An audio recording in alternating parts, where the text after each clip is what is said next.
nous sommes bien sûr le dimanche de la semaine d'avant et j'ai commencé à déjeuner en lisant des recettes de cuisine. J'aime beaucoup faire ça, même si ensuite je ne les suis pas, je m'en inspire seulement. Alors ce matin-là, j'ai décidé de m'attaquer immédiatement à cette histoire de biais. Je remercie Sylvie qui m'a envoyé un tuto. J'ai suivi au mieux ce tuto, je l'avais d'ailleurs avec moi. Le principe était simple, il fallait coudre dans la petite rainure, mais surtout prendre des mesures exactes. Donc c'est armé de ma règle et de mon stylo à friction que je me suis lancée dans la pose de ce biais. J'étais bien décidée à en venir à bout ce matin, de manière à avancer dans cette petite couture. Vous me voyez en train de bien prendre les mesures. J'ai fait ça de façon consciencieuse, en tout cas j'ai essayé. Bon, j'ai été à un petit moment arrêtée dans mon élan créatif, puisque j'ai cousu un petit moment avant de m'apercevoir, bien entendu, que ma canette était vide. Mais d'une façon générale, j'ai suivi consciencieusement les explications. Alors dans ce tuto, quand elle vous dit de faire un nœud, il s'agit d'un point d'arrêt en fait. Je vous mets le lien de toute façon sous la vidéo et voici l'instant fatidique où je vais voir si ça a réussi. Je vous épargne mes petites galères pour retourner ce biais. Bon, clairement, c'est très très perfectible. Vous voyez qu'il n'a même pas la même largeur à des endroits. Les angles sont loin d'être bien faits. Je ne comprends pas tout à fait pourquoi. Voilà, mais écoutez, je suis contente, je m'en suis sortie quand même. Je vais quand même essayer de me perfectionner de manière à faire quelque chose de beaucoup plus propre. Mais je suis contente quand même. Vous voyez, je vous montre pourquoi j'ai posé...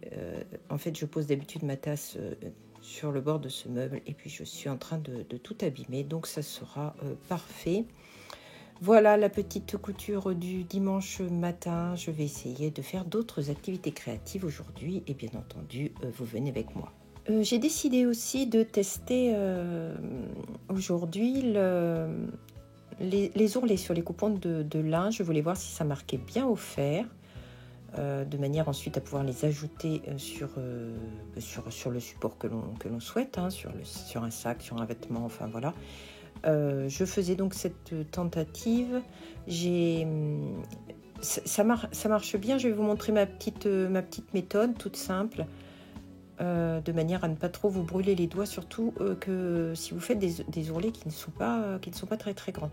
Alors moi j'utilise tout simplement une feuille cartonnée comme ça, très épaisse, qui est le fond d'un carnet de feuilles. Je sais qu'il existe des règles métalliques, il me semble. Bon, bah j'ai ça sous la main, ça fait l'affaire. Vous calculez bien et la feuille cartonnée, le carton va vous éviter d'aller vous brûler les doigts. Voilà, vous repassez bien entendu suffisamment chaud puisqu'il s'agit de lin et que le lin a quand même beaucoup de tenue. Voilà ma petite méthode. Moi là j'ai dans l'idée de le coudre sur un tablier que j'ai. C'est une idée aussi que m'a donné Aurélia, tout simplement, d'ajouter des coupons de lin sur des créations existantes. Alors bien entendu, s'il le faut, aidez-vous d'une équerre, de manière à ce que justement ce soit bien à l'équerre. C'est tout à fait le genre de choses que moi je néglige un petit peu. Là je pense que ça va à peu près. Alors après, si vous ne voulez pas faire d'ourlet, il y a toujours bien entendu tout simplement la possibilité de poser par exemple avec un petit ruban. Il est très joli ce coupon, je le vois bien sur un tablier ou un sac à légumes, ce genre de choses. Bon, c'est pas le sujet. Voyez là, j'ai pris comme exemple un morceau de ruban, mais tout simplement, si vous ne vous sentez pas de maîtriser l'ourlet, ou alors si tout simplement vous trouvez ça joli, excusez-moi, je travaille à une main pour vous montrer, eh bien venez tout simplement poser une petite dentelle et vous piquez le long pour éviter que ensuite le lin ne s'effiloche. Voilà deux petites méthodes toutes simples. Je suppose que je ne vous apprends rien, mais je parle également pour toutes les personnes qui sont sur cette chaîne et qui se lancent en couture. Alors nous sommes dimanche en début d'après-midi, je viens de voir que Stéphanie la Fanette avait sorti un vlog. Je ne résiste pas au plaisir de tirer un petit papier même si nous sommes dimanche pour m'accorder le plaisir de le regarder en faisant quelque chose de créatif. C'est vraiment très très plaisant. Alors qu'est-ce que je vais bien pouvoir prendre ? Eh bien écoutez, tricot saucisse, je vous laisse cette magnifique faute d'orthographe. J'inverse très souvent les lettres, hein, comme les chiffres, je ne vais pas vous mentir, vous en avez la preuve évidente. Eh bien écoutez, allons-y, puisque le sort désigne le tricot saucisse. C'est parti. Tricot saucisse, mais laquelle ? Vous voyez là, j'hésite.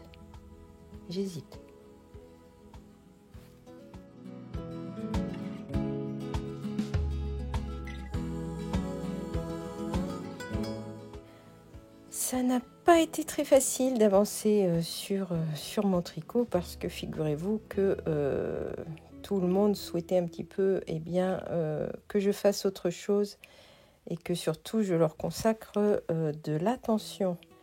J'ai néanmoins réussi à faire quelques rangs. C'est pas toujours simple, hein. Si vous avez des animaux, je pense que vous comprenez. Et flagrant délit de papouillage dans mon tricot, c'est un petit peu de ma faute, je l'ai laissé traîner. Et Prosper l'aime particulièrement, je ne sais pas pourquoi, cette laine l'attire. Comme je vous l'ai dit, j'ai quand même réussi à faire quelques rangs lentement, mais sûrement ce tricot avance.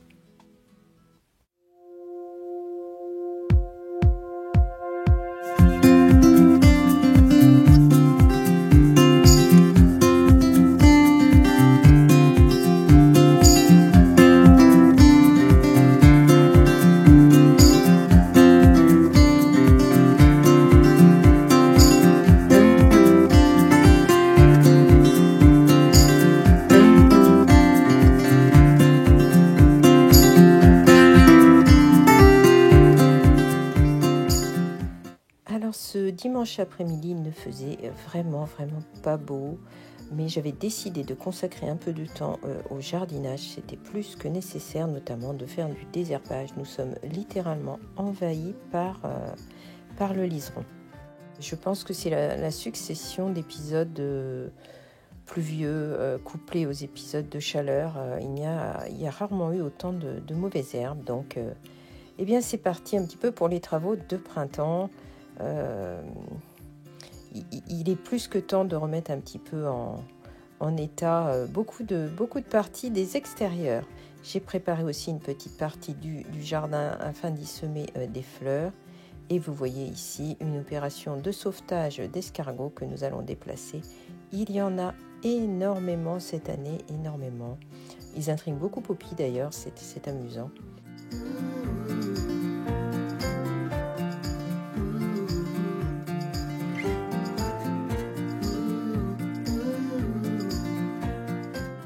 Alors, nous avons une variété d'iris qui est arrivée seule chez nous, sûrement dans de la terre qui avait été rapportée. Nous en sommes maintenant, alors je ne vais pas dire envahis parce que regardez comme ils sont beaux, mais il y en a énormément.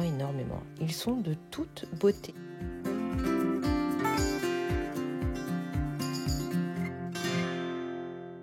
Alors, comme j'ai avancé sur un ouvrage créatif et qu'il est terminé, je me suis autorisée en fin de journée à ouvrir un nouveau kit qui attendait déjà depuis quelques semaines. C'est un kit qui va permettre de réaliser ce personnage de Béatrix Potter. Vous reconnaissez certainement Flopsy. Alors, il y a tout à l'intérieur de ce kit.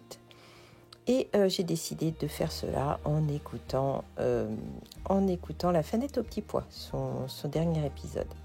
Je regarde un petit peu ce qu'il y a dans le livret. Vous avez les différents points de mentionner. Alors, c'est en anglais, mais ce n'est pas gênant du tout. Chaque petit point est mentionné par un nom. Et ensuite, dans le second livret, pour ceux qui souhaitent les suivre, hein, parce que là, je parle un petit peu pour moi, eh bien, vous avez le descriptif de chaque petit point. Voilà, qui se rapporte avec le nom. C'est somme toute très simple. La seule chose qui m'a un petit peu surprise, c'est que en fait, c'est une broderie sur toile. Ce n'est pas du lin, mais ce n'est pas gênant du tout. Je suis absolument ravie. Alors, ce que je vais faire, moi, c'est que je vais examiner de très très près le modèle et puis je vais broder un petit peu à ma façon. Alors, évidemment, pour ce projet, le petit aimant qui va bien totalement dans le thème. Alors, c'est amusant parce que l'une d'entre vous qui a l'œil, je la salue, il s'agit de Sylvie, m'a dit que au point de croix, je faisais les points dans tous les sens. Et je reconnais que c'est très vrai. Je n'ai aucune méthode, que ce soit en point de croix ou en broderie traditionnelle. Je ne connais pas les points et je fais tout simplement à ma façon. Ceux qui me connaissent savent que je fais comme ça dans tous les domaines. Je n'en connais pas la raison. Je ne lis pas les modes d'emploi, je ne lis pas les notices, je me contente de regarder et d'essayer de me débrouiller comme ça. Je n'ai jamais fonctionné autrement. Je n'ai pas d'explication sur cette façon de fonctionner, si ce n'est qu'elle est récurrente. Je fais exactement pareil pour les recettes de cuisine. Je les lis, je les regarde un peu et je vais de toute façon faire exactement à ma façon. Donc voilà, je vais faire pareil là en broderie, je regarde un petit peu et puis je me débrouille et je suis très contente. Le seul inconvénient de cette méthode, c'est que souvent j'utilise il y a plus de fils. Voilà. Alors ne croyez pas que c'est pour faire un petit peu comme je le souhaite. Non, c'est tout simplement, je ne sais pas fonctionner autrement, comme je vous l'ai dit. Quel que soit le domaine, je ne sais pas fonctionner autrement. Je n'ai vraiment pas d'explication sur ça. Je n'en suis pas capable. Je fais pareil en couture, je fais pareil absolument dans tous les domaines. Voilà, c'est donc parti pour cette broderie. Et puis voilà, nous allons avancer tranquillement sur ce projet. Je l'ai bien avancé déjà, il me plaît déjà beaucoup. C'est toujours très relaxant de faire de la broderie. Il y a énormément de fils. Je pense que pour quelqu'un qui est comme moi et qui va sûrement en utiliser beaucoup plus qu'une personne qui travaillera de la bonne façon, c'est très très bien. J'ai de quoi voir venir. Je vous montre rapidement ce que cela a donné. Je suis contente. J'ai bien suivi le modèle. Attendez, je vais vous approcher. Voilà. Vous voyez que le résultat correspond au modèle, il me convient très bien et j'ai eu beaucoup de plaisir sur ce nouveau projet.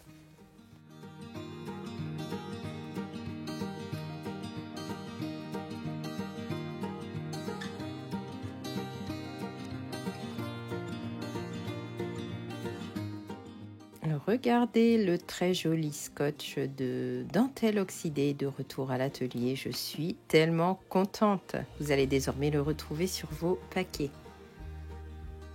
Alors, on m'a demandé quelle était la provenance de cette très jolie tasse que j'ai mentionnée dans mon dernier vlog. Eh bien, je vais vous répondre brièvement.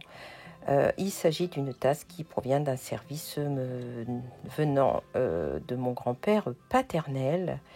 Lorsque celui-ci est décédé, ma mère, pour la petite histoire, a rapporté l'entièreté du service dans ses valises en venant du Canada.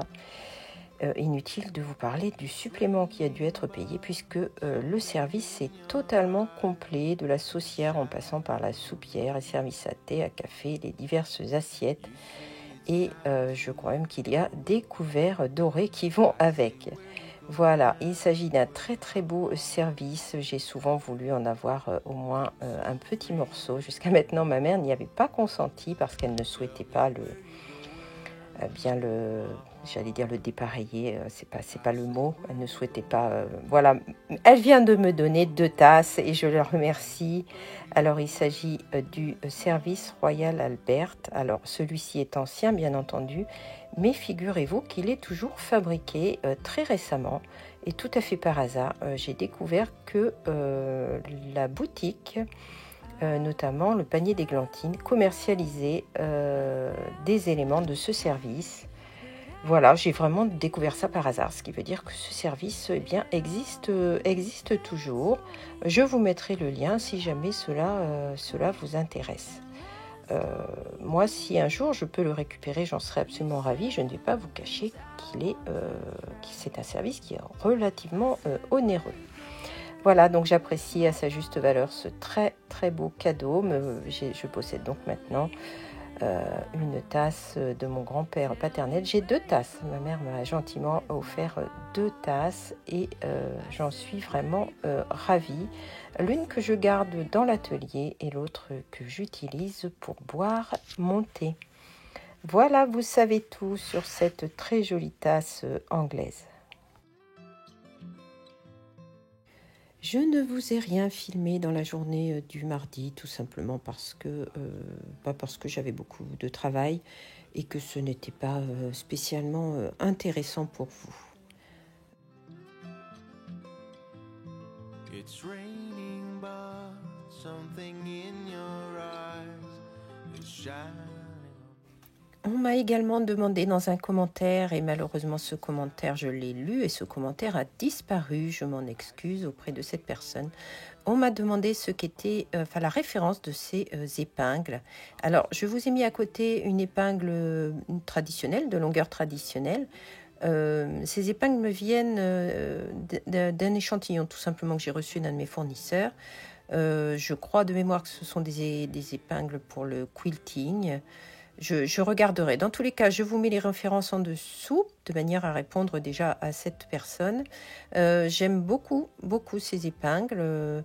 Bon, effectivement, elles sont très longues, ça ne peut convenir qu'à certains travaux. Vous piquez quand même assez facilement. Peut-être que je les mettrai en boutique si je repasse une commande auprès de ce fournisseur parce que effectivement je les apprécie beaucoup, même si je n'aime pas beaucoup la couleur bleue qui va avec.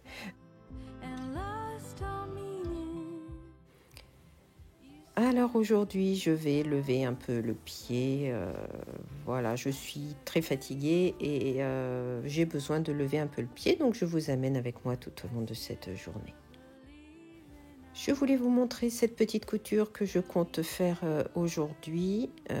Voilà, je vais pour l'instant la mettre de côté et ranger l'atelier. Alors il est 11h et je décide de coudre sans attendre ce coupon de lin. Je suis très impatiente de voir le résultat. Et j'ai décidé d'y ajouter aussi ce petit morceau de ruban, un petit reste de ruban qui traînait. Voilà, c'est parti pour cette couture et je vous montre le résultat. Alors voilà le résultat, je suis en train de faire une petite mise en scène de manière à faire une photo. L'idée c'est vraiment de vous donner des idées pour utiliser ces coupons de lin. Je suis vraiment très très contente du résultat. Je trouve que mon tablier est vraiment très très joli. Je l'utiliserai dorénavant principalement pour le jardin, je pense. Voilà, je vais faire une photo et puis ensuite direction le repas. Alors, il est presque 16h, je viens de finir toutes les photos que j'ai préparées de manière à pouvoir faire des fiches produits demain, à peu près une quinzaine, je n'ai pas trop compté.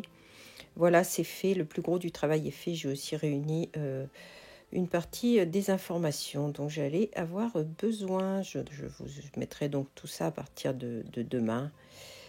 J'ai même ajouté des recharges de stylo à colle parce que ça peut servir quand vous avez acheté un stylo à colle. Bien, sachez qu'il y a des recharges. Nous sommes jeudi matin aujourd'hui, il fait beau mais il fait froid, la cheminée ronronne encore. Depuis ce matin je suis en recherche de tissus, alors je fonctionne rarement pas forcément par nouvelle collection, je cherche des tissus qui me plaisent, des tissus qui m'inspirent. Ça peut être d'anciennes collections dont on ne parle plus à partir du moment où c'est des coups de cœur. Toutefois, mon œil a été attiré par ce livre-ci. C'est un livre qui doit être en précommande et qui paraîtra sous un mois. La designeuse est Laurie Holt. Dans ce livre, c'est divisé en 2 saisons. Il y a des modèles plus de 30 modèles, chemin de table, dessus de table, courte pointe. Comme son nom l'indique, il fait référence à la conquête de l'Ouest américain. Voilà, c'est pour ça qu'il m'a immédiatement plu. Je montre quelques exemples de réalisation, même si, comme je viens de vous le dire, il y a des projets a priori plus petits. Alors, ce livre est à passer en précommande. Je pense en faire venir un exemplaire pour moi. J'espère pouvoir en avoir ensuite, si jamais c'est quelque chose qui peut vous intéresser, C'est quand même, je pense, pour la plupart des projets, pour les quilteuses aguerries. Et puis, second souci, figurez-vous que les tissus sont commercialisés par Riley Blake. Et la collection étant 2,74 m de laisse, l'entièreté de la collection, dont je vous montre ici des éléments. Alors évidemment, pour les quilts, on peut aussi utiliser les tissus que l'on souhaite. Et ça fait une parenthèse tout à fait idéale pour que je vous parle enfin d'une collection que j'ai fait rentrer, enfin de certains éléments d'une collection que j'ai fait entrer. Vous savez que je suis passionnée par toute cette période de la conquête de l'Ouest et de toute l'histoire qui va avec et de l'histoire textile qui va avec, notamment avec les fameux quilts, les fameuses courtes pointes. Alors Hélène est derrière la marque EQP, elle travaille... Elle crée EQP en 2015 avec son mari, même si elle y travaillait déjà précédemment. Et elle travaille dans l'esprit de cette époque tout en y mêlant une touche de modernisme. C'est pour ça que j'aime beaucoup ces tissus et que j'ai commencé à en faire rentrer. Alors très prochainement entrera en boutique également les patrons de EQP. Alors il y a des patrons de tout niveau et ils seront en PDF et pour la plupart traduits en français. Voilà, c'est une conversion qui est en train de se faire. Hélène est tout à fait charmante, mais elle rencontre en ce moment des problèmes de dents, donc ça a pris un petit peu de retard. Néanmoins, je vais quand même commencer à vous proposer dès la semaine prochaine très certainement des lots de ces tissus et je vous mettrai les liens vers des patrons gratuits qui sont proposés sur le site de EQP.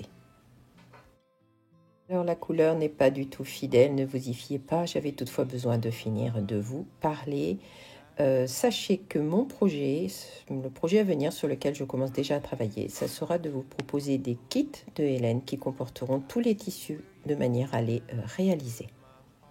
On revient néanmoins à ce livre. Alors, ce n'est pas gravé dans le marbre, les tissus qui doivent être utilisés. J'ai envie de vous dire, c'est un petit peu comme les fils de broderie. Vous pouvez bien faire comme vous en avez envie.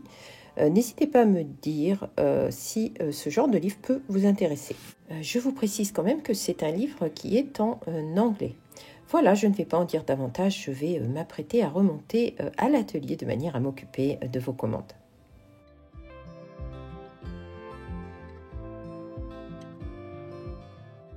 Alors dans l'après-midi, j'ai décidé de reprendre un petit peu ce livre-ci et j'ai décidé de vous en parler un petit peu. Je ne sais pas si vous connaissez, alors j'ai mis quelques informations dans la fiche produit. Moi je ne connaissais pas les petits personnages de Sun Bonnet.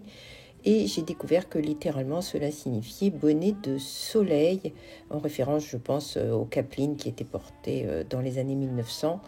D'ailleurs, c'est dans les années, au début de 1900, qu'est né le premier personnage de Sun Bonnet Sue, de son prénom, sous la plume de Bertha Corbet, qui publie un livre qui va s'appeler Bébé Sun Bonnet. Et ce personnage sera repris à partir de 1905 par une illustratrice. Et depuis, il a été énormément décliné, notamment chez les quilteuses. C'est à partir de 1912 d'ailleurs qu'il est utilisé en appliqué. Et depuis, c'est un succès mondial. Et je pense que tout le monde connaît ces petits personnages. Je les connaissais, mais je ne m'étais pas intéressée à leur histoire. Alors, cette petite Sue a 112 ans cette année. Et leur particularité, c'est de ne jamais laisser voir leur visage. Mais on devine quand même ce que font les personnages par leur attitude. Voilà, j'avais envie de vous conter un peu la petite histoire de ces petites femmes ou de ces petites filles, ça va dépendre, c'est vraiment énormément déclinable. Il existe aussi des petits garçons. Voilà. Depuis tout à l'heure, vous me voyez justement m'intéresser à cela. J'étais partie dans l'idée de faire une petite Sue sur un appliqué, mais je suis tombée sur un petit ourson suspendu à une corde à linge et voilà que je me lance dans cette réalisation. Je ne suis vraiment pas très douée en appliqué, hein. Je fais un petit peu à ma sauce. Vous avez dû voir que je vous ai montré de la feutrine autocollante. C'est Françoise que je remercie qui me l'a envoyée afin de la tester. Je vais donc m'en servir pour faire ce petit ourson. Le principe, c'est de coller la forme et puis ensuite vous découpez le morceau de feutrine en laissant la marge de tissu et vous rabattez comme on fait habituellement. Ça a la particularité de vous faire une petite forme d'appliqué qui a un petit peu de volume. Voilà, j'ai décidé de faire ça. Je crois que nous étions dans l'après-midi du jeudi. J'ai décidé vraiment de prendre quelques minutes et vous allez voir un petit peu plus loin que finalement, je ne me suis mis sur cette petite réalisation que le soir assez tardivement.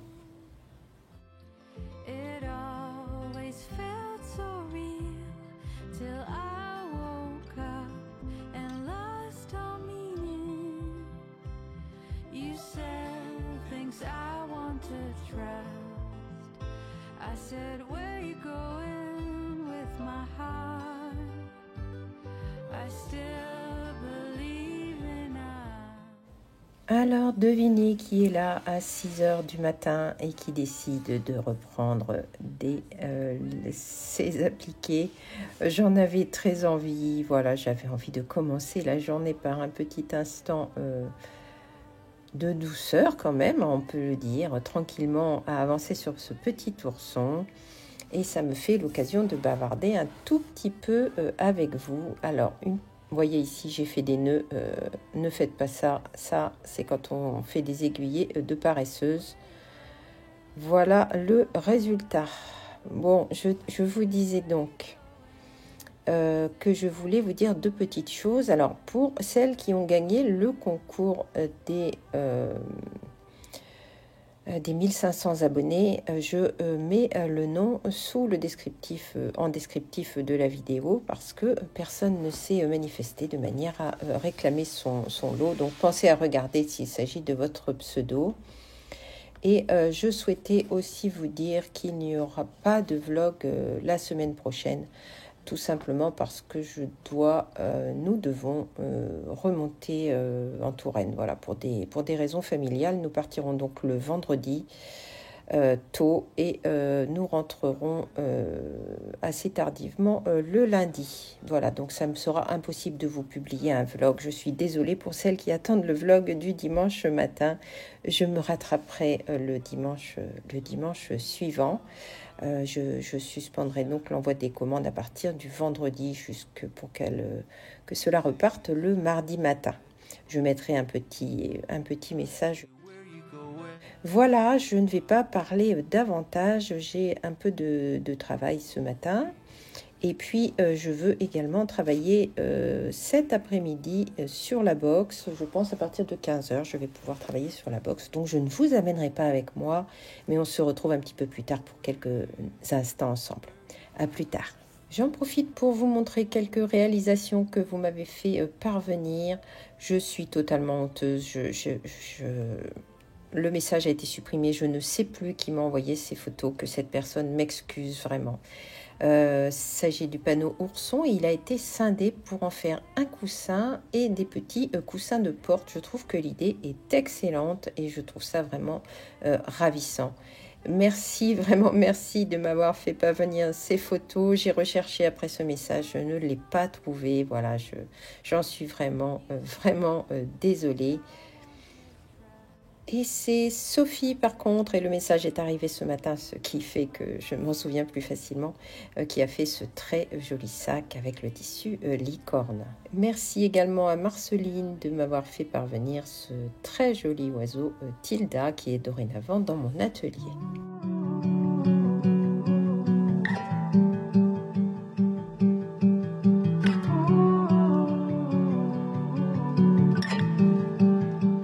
Ce jour-là, je teste une recette rigolote que l'on m'a partagée sur Instagram, une pâte à gaufres à base de pommes crues. Je me suis donc lancée dans cette réalisation. Voilà, ça va être le moment du test, l'instant fatidique. Qu'est-ce que cela va bien pouvoir donner? Je vous avoue que j'étais assez dubitative. et avec beaucoup de surprises. Voilà le résultat. Alors, nous allons goûter en direct. J'ai amélioré un tout petit peu la recette puisque je n'ai bien entendu pas été capable de la suivre. Vous mettez un petit peu de rhum, j'ai ajouté quelques petites choses. Voilà, je vous mettrai le lien, vous ferez tout ça à votre sauce. Et avant de retourner à la box, regardez ce petit ourson que j'ai terminé. Enfin, pas tout à fait terminé. L'ourson est terminé, mais il me reste à ajouter la petite paire de chaussettes qui va bien. Je pense sûrement la faire en broderie. Et voilà, je suis vraiment très contente. Cet après-midi-là, je suis sortie faire la petite promenade avec Poppy. Il y a en ce moment des carottes sauvages un petit peu partout. C'est une fleur sauvage que j'aime beaucoup. Je trouve que les ombelles sont vraiment magnifiques. C'est un petit peu nos gypsophiles des champs, je trouve. Vous les aimez, vous aussi? Elles sont vraiment très gracieuses. Il y a énormément de floraison en ce moment et je trouve que le printemps sent particulièrement bon. Alors que vous regardiez un petit peu partout, que ce soit des fleurs un petit peu plus grosses ou que ce soit de simples petites pâquerettes, toutes sont absolument magnifiques. Et même les minuscules petites fleurs, quand vous vous approchez, elles sont parfaites.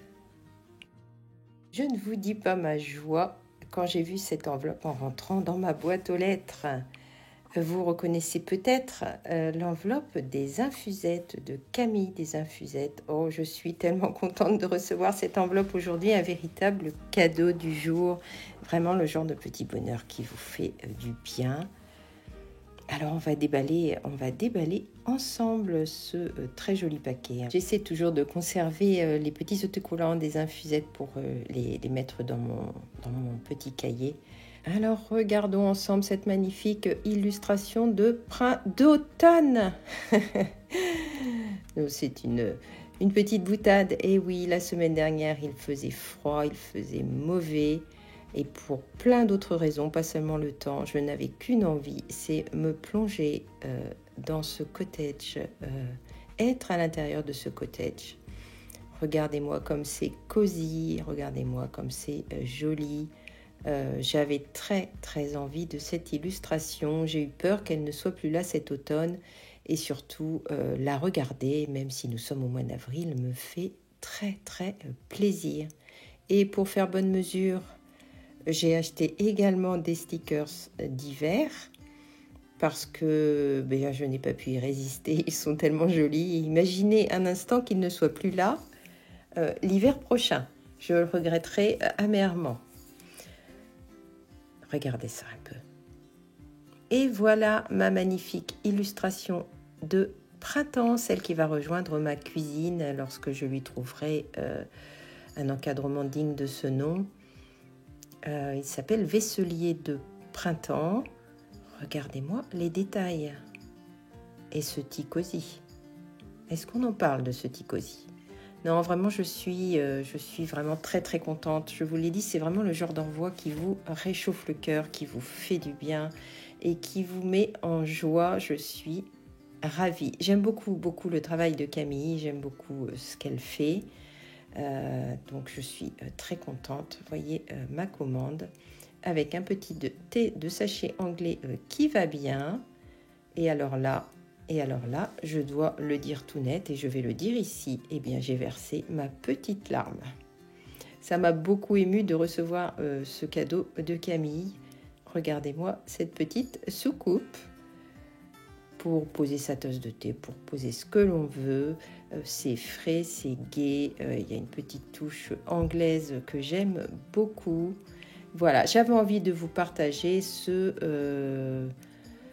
bonheur du jour. Vraiment le genre d'envoi qui vous met du baume au cœur. Alors je finirai sur les mots de cette carte. Un grand merci, Camille.